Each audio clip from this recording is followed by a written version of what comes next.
Oui, là je fais allusion, je ne veux pas donner de nom propre parce qu'il y en a plein, puis c'est des gens, c'est des universitaires méritants, je veux dire, qui connaissent bien les textes, tout ça, mais qui ont tout ceci de commun, c'est qu'ils s'enferment dans une explication que je dirais, pour aller un peu vite, psychologiste, au sens péjoratif qu'on s'accorde à donner à ce terme dans le sillage de Husserl et de la phénoménologie.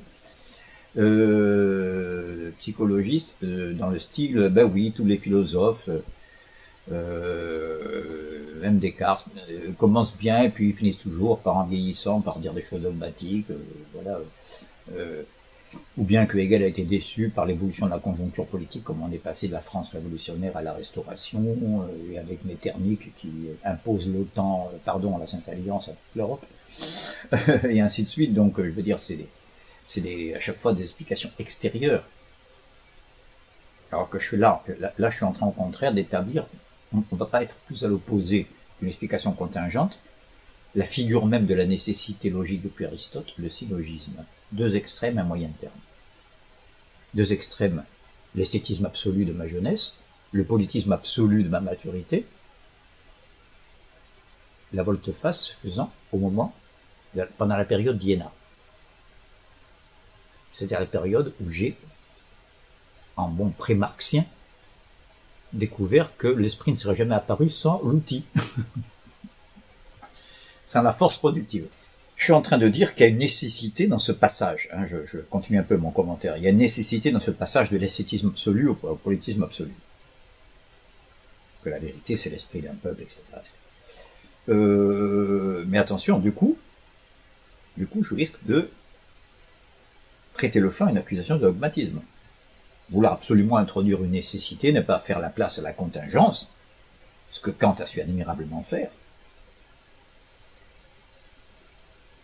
c'est ouvrir la porte à tous les dogmatismes et donc à tous les fanatismes, vous voyez ce qui s'ensuit, depuis son origine, je suis sérieux là, autrement dit dès son principe, c'est-à-dire depuis son origine et à chaque instant de son renouvellement. Dans son principe, la philosophie est encadrée par deux extrêmes. Encadrée au sens vraiment, tu vois, le malheureux était encadré par deux flics, je veux dire, côté menaçant du terme. La philosophie est encadrée par deux personnes qui ne peuvent pas se blairer, mais qui sont alliées contre le philosophe. J'ai nommé le dogmatique et le sceptique. Première chose, qu'est-ce qu'il y a juste avant Socrate? Le dogmatisme est présocratique, à l'origine il y a l'eau, Thalès. À l'origine il y a le feu, Héraclite. À l'origine il y a les atomes, Démocrite. À l'origine il y a, je dis pas que c'est des conneries, tout ça vient de là. On est encore, n'est-ce pas, à discuter les problématiques soulevées, les lièvres soulevés par les présocratiques, continu, discontinu, multiple. À l'origine, il y a l'intelligence, Anaxagore, le nous, il y a le noumen dans le notion. Il y a le nombre, Pythagore. Chacun a son truc, là, et délivre immédiatement une dogmatique à partir de ce principe fondamental. Et à l'opposé, il y a les sophistes. C'est l'incarnation historique du scepticisme dans la cité grecque. Protagoras. Le vin te paraît amer, il est amer. Il te paraît sucré, il est sucré. Il n'est pas de mal en soi. On peut faire plus opposé. Alors, je sens qu'il y a déjà, dans les auditeurs, quand je dis ça, le goût de se classer, est-ce que je serais plutôt dogmatique, sceptique? Non, ne perdez pas du temps avec ces conneries. On n'est pas en philosophie. C'est que les deux paraissent s'opposer sur toute la ligne. Le philosophe, c'est celui qui voit le point commun dans ceux qui prétendent s'opposer. Je reviendrai, parce que c'est fondamental, ça. C'est le moteur de la dialectique, ce que je viens de dire. Voir qu'entre Harlem Désiré Le Pen, il y a l'atlantisme de Mitterrand, par exemple, et réduire le débat politique à cette opposition spéculaire, dirait Lacan avec beaucoup d'intelligence, c'est-à-dire c'est moi dans un miroir, c'est moi à l'envers. Donc, speculum, c'est miroir, Spiegel, maintenant. Donc, je reviens. Qu'est-ce qu'ils ont de commun? C'est que la philosophie est inutile. Que puis-je savoir? Mais je sais tout, dogmatique. Je n'ai pas besoin de me poser la question, j'ai la réponse. Que puis-je savoir des sceptiques? Rien, le contraire de tout. Mais le point commun, c'est que du coup, je m'évite le principal, ce qui déroute les paresseux, c'est-à-dire la recherche elle-même. C'est-à-dire qu'on est paralysé avant de commencer. Dogmatique et sceptique, ces deux frères ennemis, encadrent la philosophie depuis l'origine. Ils étaient là avant, c'est le café du commerce, en gros, le dogmatique et le sceptique.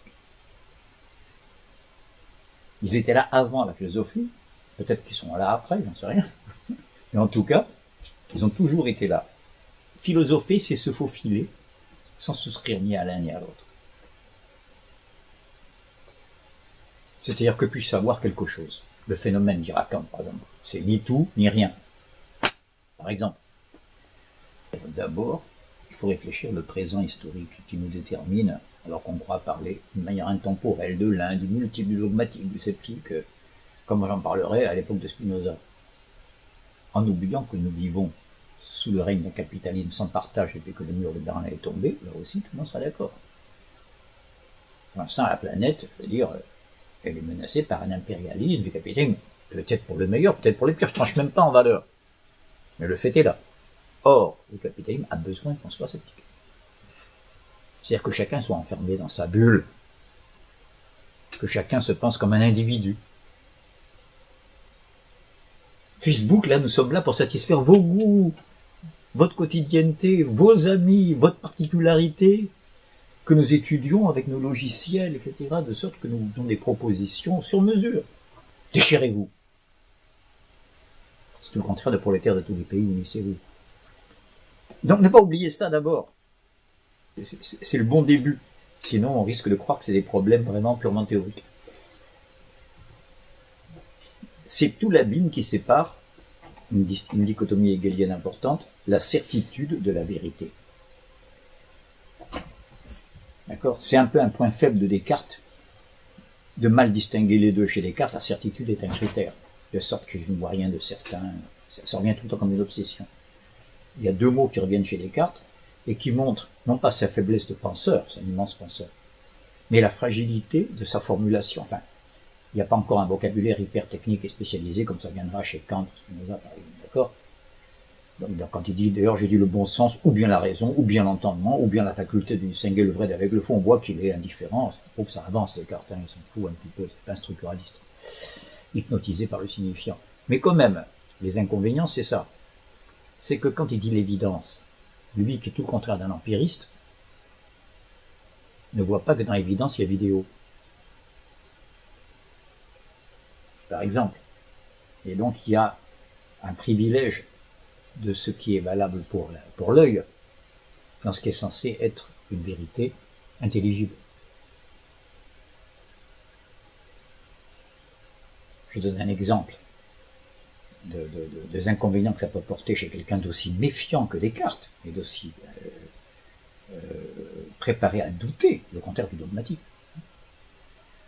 Lorsque dans le fameux passage du morceau de cire, après avoir la dramatisation, d'abord c'est synchronique, hein, voilà la chose avec ses propriétés, puis c'est diachronique, les propriétés évoluent, passent à leur contraire, le blanc devient jaune, l'odeur de miel, la douce odeur de miel devient odeur de cramé, etc. Il y a tout d'un coup la question, la même cire demeure-t-elle après ce changement? La question que seul un philosophe peut poser, parce qu'elle porte sur les mots tout d'un coup. Pourquoi je continue à l'appeler la cire alors que tout ce par quoi je l'ai défini a changé? J'ai défini par ses qualités sensibles, un bon empiriste spontané, un bon monsieur tout le monde. La même cire demeure-t-elle? C'est bon, là on va avoir un développement fantastique, phénoménologique. Point à la ligne. Non, point. Certes, elle demeure et personne ne le saurait nier. La réponse est immédiate, elle est aussi peu cartésienne que possible. Descartes nous a toujours dit qu'il fallait se méfier de la prévention et de la précipitation. Là, il répond avant même d'avoir réfléchi. Certes, il commence par le mot certes, certitude. Elle demeure et personne ne le saurait nier. Donc il reste plus à savoir comment il faut appeler ce qui demeure. Mais c'est bien la même cire. D'accord? Il n'est pas allé jusqu'à la mort. Trop moderne. C'est la même cire, l'espèce d'éternité de la substance cire, quoi qu'il lui arrive, comme transformation d'attribut, la substance reste là.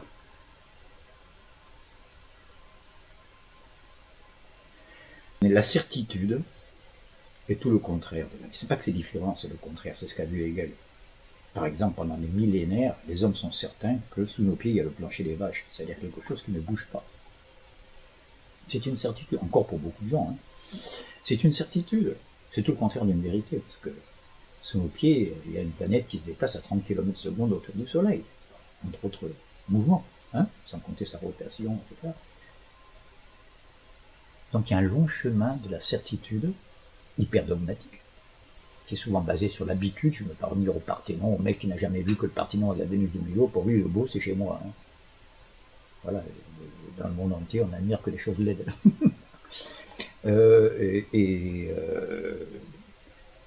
Et donc,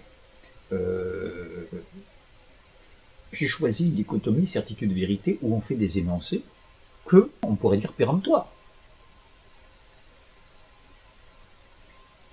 D'accord, parce qu'à ce moment-là, il n'y a rien de plus péremptoire qu'un manuel de mathématiques. Hein. Le cercle, le lieu des points équidistants d'un même point, boum, d'accord. Ou des propositions de physique, je veux dire, rien ne se perd, rien ne se crée, tout se transforme. Ex nihilo nihil fit, du néant rien ne procède, il faut toujours qu'il y ait une cause. Tout ça, c'est des affirmations, presque des décrets divins, on pourrait dire, mais non. Parce que c'est doublement étayé et sur l'expérience et sur le raisonnement, et surtout sur l'expérimentation, c'est-à-dire un raisonnement mis à confronté à l'extérieur, au sensible. La vérité passe par le détour d'une rationalité communicable à tout le monde. Si vous n'êtes pas d'accord, vous avez bien raison d'exprimer votre désaccord, on peut se mettre d'accord. Il y a une démonstration qui fait que tout le monde est d'accord. Je n'ai jamais dit qu'on pouvait introduire une rationalité mathématique dans les sciences humaines. Une rationalité, oui, mathématique, certainement pas, parce que la mathématique, c'est pas le domaine de la raison, mais de l'entendement, premièrement. C'est certainement pas la même logique.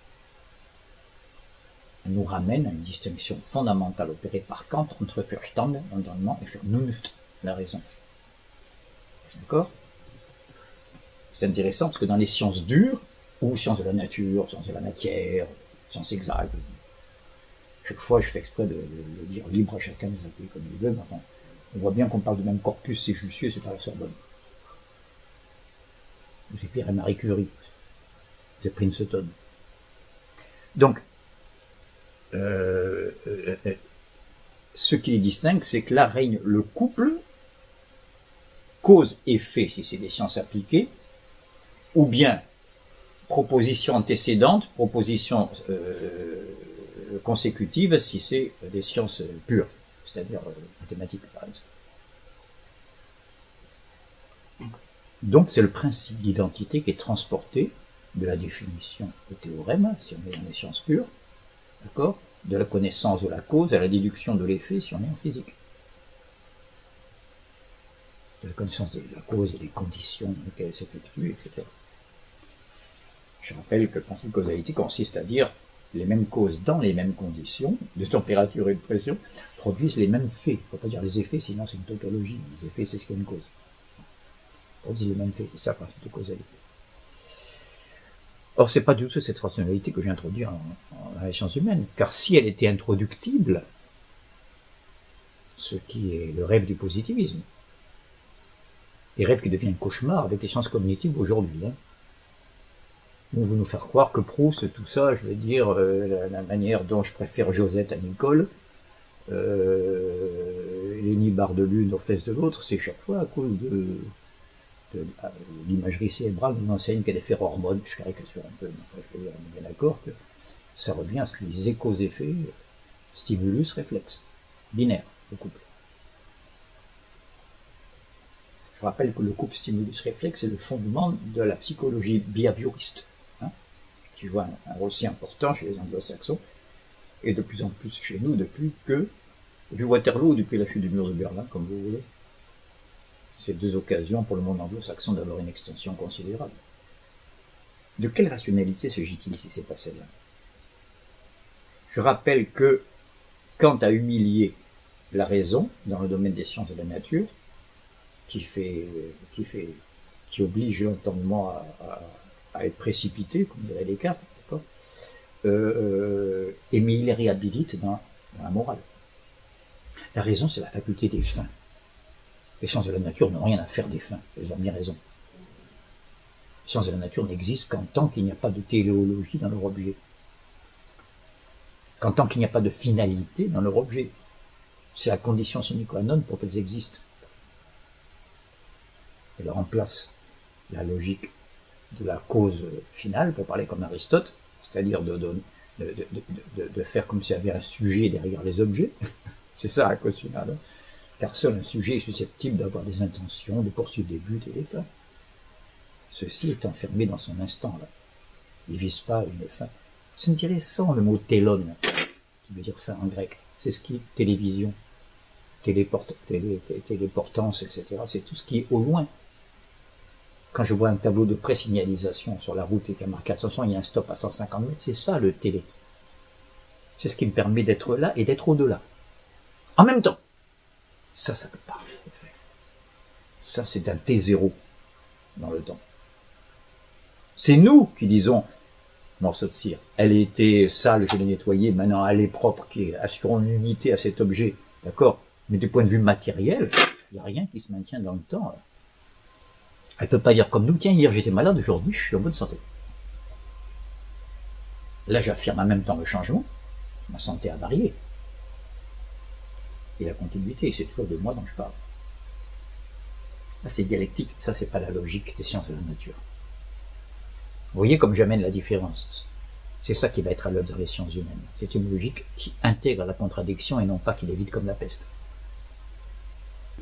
Non pas qui déroge au principe d'identité ou de non-contradiction, tel que formulé de manière exhaustive inoubliablement par Aristote au 4e livre de sa métaphysique. Pour qu'il y ait contradiction, il faut que deux attributs opposés soient imputés au même sujet, en même temps, sous le même rapport, 3 fois même. On a bien raison de l'appeler principe d'identité. En parlant positivement ou de non-contradiction en parlant négativement. Il faut donc qu'il y ait ces 3 conditions. Si j'ai dit Socrate est vieux et Socrate est jeune, c'est pas contradictoire. Si je dis l'un à 10 ans et l'autre à 60 ans. Si je dis au même moment qu'il est vieux et jeune, il est vieux par les artères, mais il est jeune par sa vivacité d'esprit, c'est pas contradictoire non plus. Il faut que ça soit le même rapport, hein. C'est très bien vu. La dialectique ne déroge pas, contrairement à ce qu'on a dit la dialectique remplace une logique de l'identité par une logique de la contradiction. C'est pas si simple. Car la dialectique apporte la contradiction, oui, c'est la première notion fondamentale, l'opposition, mais surtout, ou plutôt surtout, et donc le mouvement. C'est Héraclite, le père de la dialectique. Celui qui a dit on se baigne jamais 2 fois dans le même fleuve. C'est-à-dire qu'à chaque instant, il n'y a ni l'être ni le néant, mais le passage permanent de l'un à l'autre, c'est la toute première page de la logique de Hegel, hein, que j'explicite. Alors qu'est-ce que c'est que devenir, sinon à chaque instant passer de l'être au non-être et du non-être à l'être? Le devenir est en lui-même, en tant qu'il existe. Mais je vais montrer qu'il n'existe pas pour ça. Ça devient pour nous, mais pas en soi. Je vais approfondir un peu ça, parce que c'est pas évident comme notion. Parce que là, ça met d'accord tout le monde, les sciences de la nature comme les sciences humaines. Vous savez ce qu'on appelle une pénéplaine en géographie? Hein, c'est une plaine qui résulte de l'aplatissement par l'érosion sur des millions d'années d'une montagne. Alors je peux dire, cette plaine est une montagne, qui est devenue plate par après 1 milliard d'années de pluie, de neige, de sable, de vent, etc. Érosion éolienne, aquatique, si vous voulez. Donc, je peux dire, alors qu'il n'y a rien de plus opposé qu'une montagne et une plaine. Donc c'est pour nous qu'il y a contradiction. Et la montagne n'a jamais demandé à dire je veux que rester la même, quoi qu'il m'arrive. Ça veut dire que les êtres, quand on sort des sciences humaines, quand on revient à la nature, tout est enfermé dans son instantanéité. Et Hegel a une phrase qui paraît mystérieuse, mais qui tout d'un coup devient une clarté quand il dit la mort, c'est l'être là devenu immédiat de la nature. La mort, c'est rare que Hegel donne une définition de la mort. C'est l'être là. Cette fois, c'est pas une idée, c'est pas une image, la mort, une représentation. C'est l'être là, Dasein, devenu immédiat de la nature. Autrement dit, nous ne sommes jamais dans la mort, tant qu'on vit. Parce que nous avons toujours un rapport médiat à la nature, justement. Regardez ici toutes les médiations qui s'interposent entre la nature et l'homme, n'est-ce pas? Et même les cases sur pilotis de Cro-Magnon, c'était déjà le cas. Dès l'instant qu'on cuit les aliments, on a un rapport immédiat. Voilà. Donc, je ne voudrais pas m'égarer, mais je rappelle ici avec mon exemple de la montagne qui est devenue une pénéplaine. Et c'est une manière de bien distinguer la rationalité à l'œuvre dans les sciences humaines qui intègre la contradiction, mais sans déroger au principe de non-contradiction. C'est-à-dire le fait que, Aristote dit on ne peut pas les opposer en même temps. On n'est pas en même temps, on est dans le devenir. C'est-à-dire on ne peut introduire une rationalité dans les sciences humaines qu'en rappelant à l'homme sa fondamentale historicité. En remplaçant le mécanisme des sciences de la nature par le dynamisme. Je varie les formules, hein. En remplaçant la nature par l'histoire. Tout ce qui nous bassine avec une référence à Spinoza aujourd'hui, moi j'ai rien à dire contre Spinoza, loin de là. En tant qu'hegelien, je répète une phrase de Hegel, tout philosophe a deux philosophies, la sienne et celle de Spinoza, on ne peut pas rendre un meilleur hommage. Mais il y a une manière réductrice, y compris et surtout pour Spinoza, de se servir du spinozisme. Vous allez voir le rapport, ce que j'étais en train de dire tout de suite. Quand Spinoza dit un énoncé aussi profond que l'âme est une idée du corps, ce qui est une audace incroyable, ça annonce Freud et Marx. C'est hyper matérialiste. Qu'est-ce que c'est que l'âme? C'est quelque chose qui se croit opposé au corps, alors que c'est, elle exprime le corps sans s'en apercevoir. L'âme est une idée du corps. L'âme, c'est un effet, c'est le corps. Très bien, ça c'est progressif, c'est fabuleux. Là où Spinoza est de son temps, et qu'il faut le perfectionner, c'est que pour lui, le corps, c'est le corps galiléo-cartésien. Et comment le pauvre vieux il pourra en sortir? C'est-à-dire le corps naturel et non pas historique. Il n'y a pas de détermination historique du corps.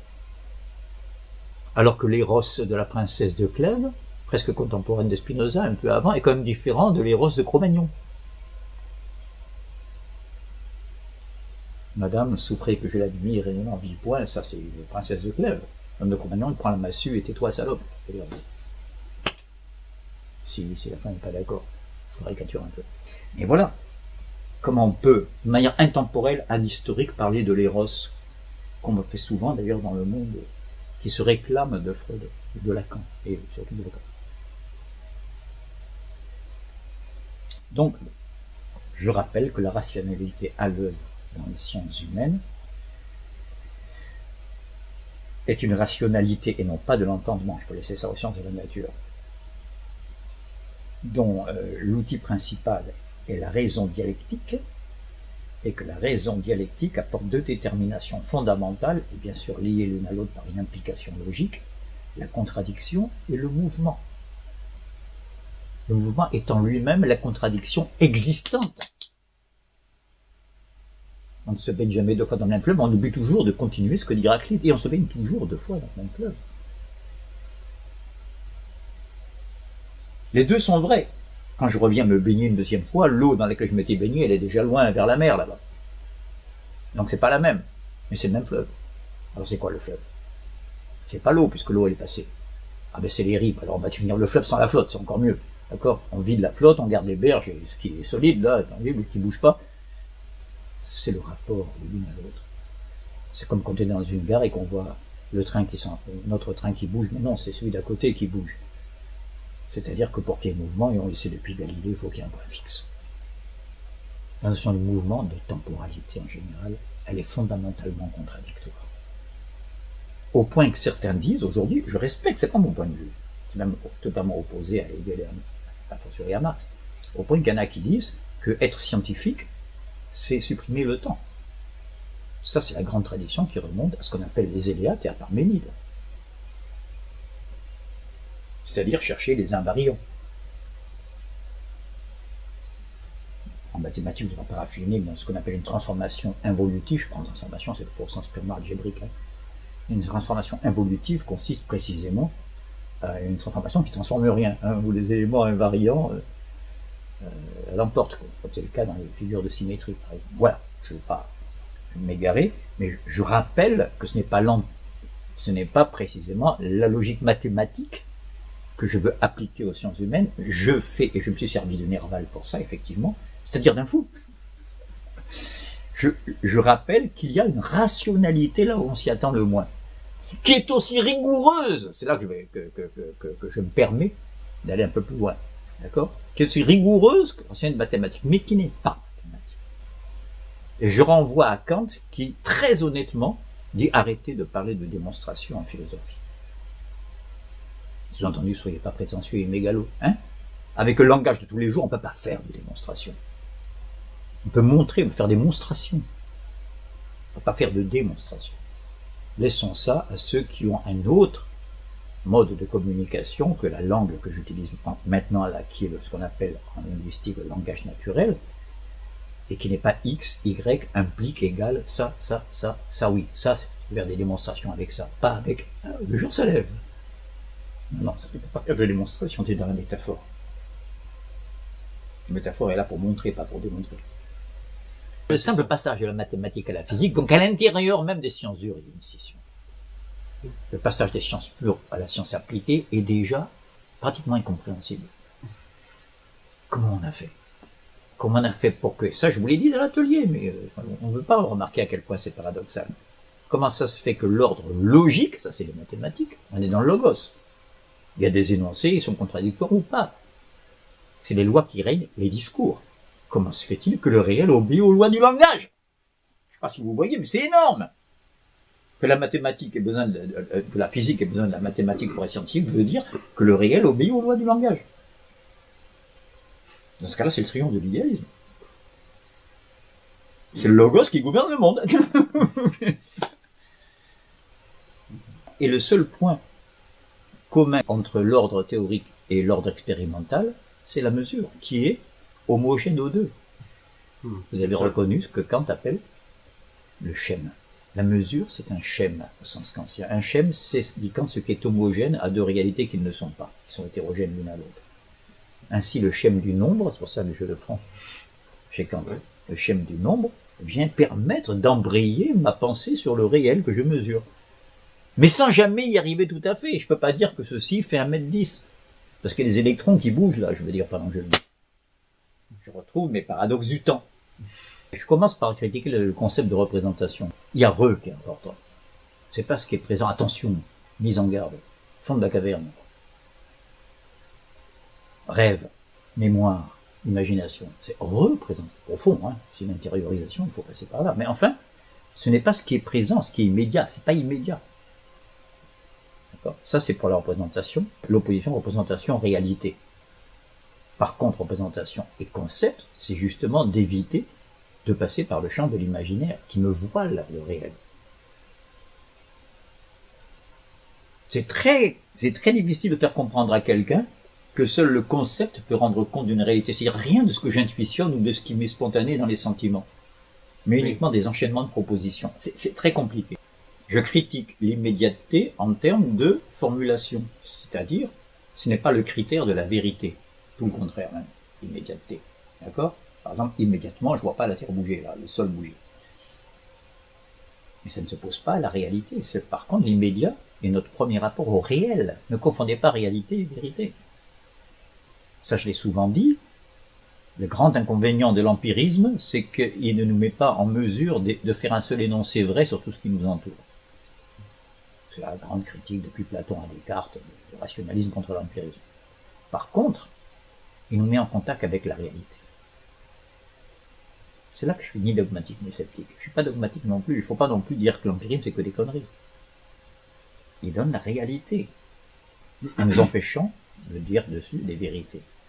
Inversement, le rationalisme pur, celui qui n'est que dans les énoncés, qui commence non pas par l'expérience et par les choses, mais par les mots, et qui voit un peu jusqu'où on peut aller après sans contradiction, celui-là, il aligne des vérités sans aucun problème. Mais sans qu'on sache jamais, on n'ait jamais aucune garantie que ça se rapporte à une réalité. Il faut d'abord faire l'expérience qui prouve que le boson de Higgs, qu'il existe au moins 1 milliardième de seconde, au moins. Il y a une variante, même chez Hegel, il y a une variation dans l'usage du mot concept. Au début de sa carrière, il garde concept au sens de le germe. Allez, soyons simples. Le gland est le concept du chêne. Voilà, je ne peux pas dire mieux. D'accord ?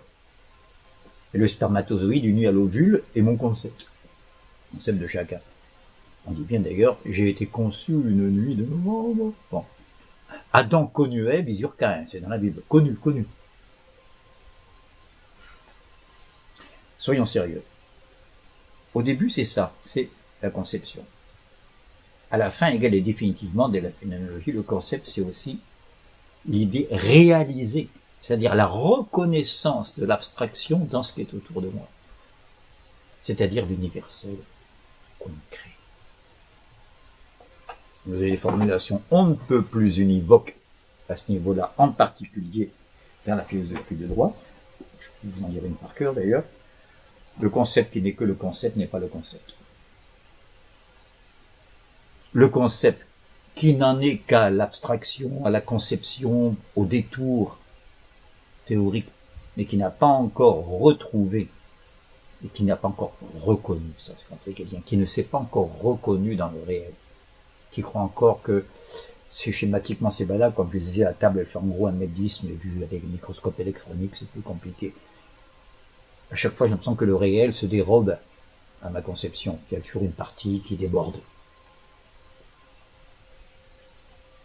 Oui, dans les choses matérielles et naturelles, on s'en fout. Dans les sciences humaines, non. Pierre Juste, le monde ne t'a point connu, mais moi je t'ai connu, comme dit Pascal Adieu dans un passage magnifique. Voilà.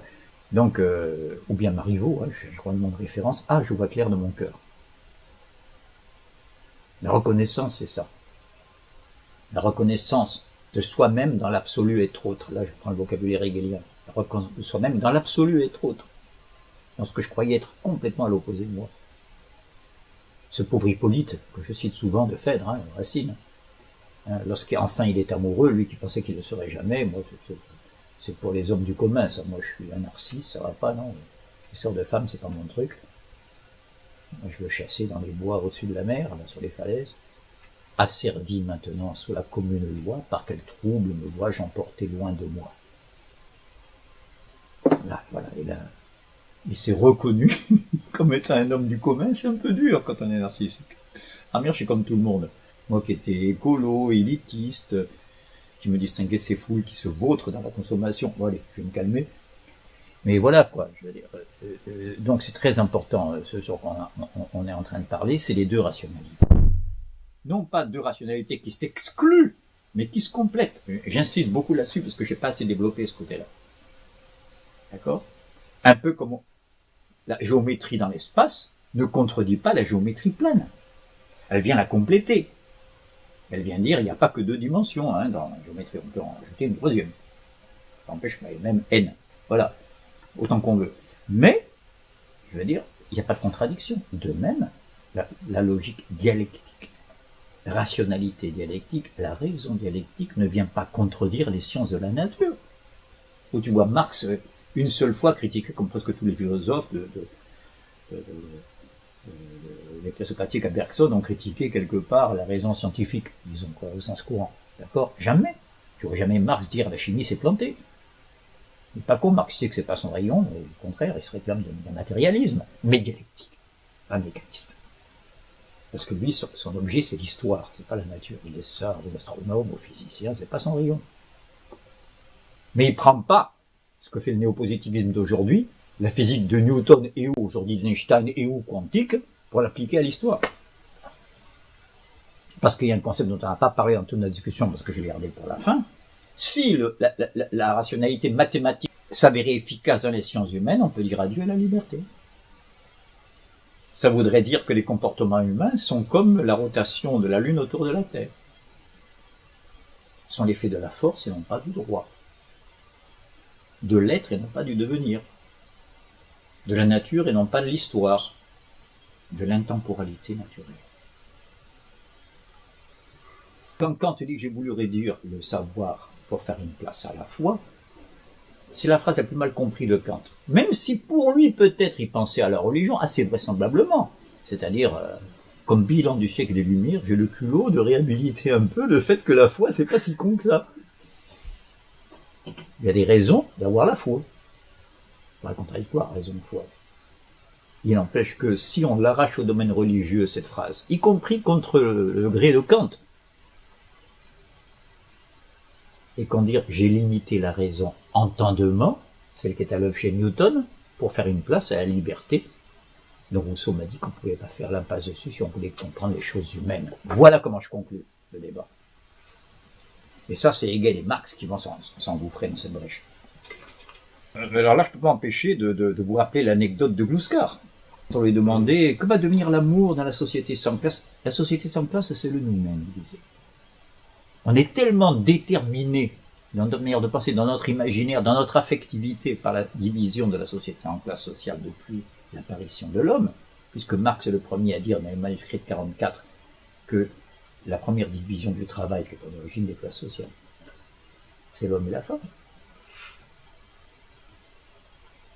On ne peut pas dire que ça remonte au XVe siècle, c'est quand même plus vieux. Hein. Donc, on est tellement déterminé par les relations de classe qu'essayer d'imaginer ou de penser ce que sera nos comportements d'aujourd'hui dans une société sans classe est aussi illusoire que pour Kant de connaître la chose en soi. C'est-à-dire qu'il faut agir et non plus faire un progrès dans le concept.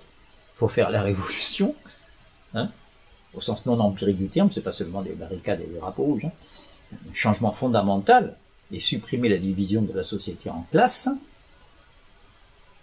pour pouvoir répondre concrètement à la question du nous-mêmes.